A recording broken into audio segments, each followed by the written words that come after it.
আল্লাহ নানান ব্যাপারে কথা বলেছেন। আমাদের সকলের আব্বা আম্মা, দাদা দাদি, নানা নানি, শ্বশুর শাশুড়ি, ফুফা ফুফি, খালা খালু, মামা মামি, ছেলে মেয়ে, জামাই নায়নার আত্মীয় স্বজন, গল্লি গোষ্ঠীর মধ্যে, বংশের মধ্যে যারা অন্ধকার কবরে, মেহেরবানি করে প্রত্যেকের বরকত নসিবি।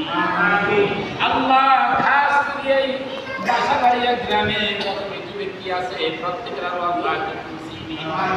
এই নিয়াজি বাড়ি, সিদ্ধার বাড়ি, যত গল্লি গোষ্ঠী যেখানে আছে প্রত্যেকের বরকত নসিবি।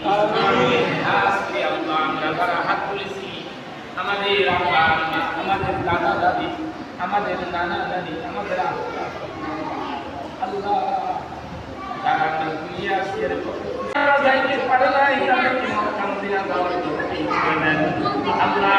বাইতুল্লাহ হজ করার তৌফিক করে দেন আল্লাহ। সকলকে ধাকি আশিকে রাসূল বানিয়ে দেন।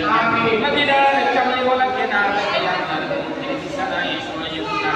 শেষ নিঃশ্বাসের সময় আমাদের মুখে এবং অন্তরে জানি করে দিন।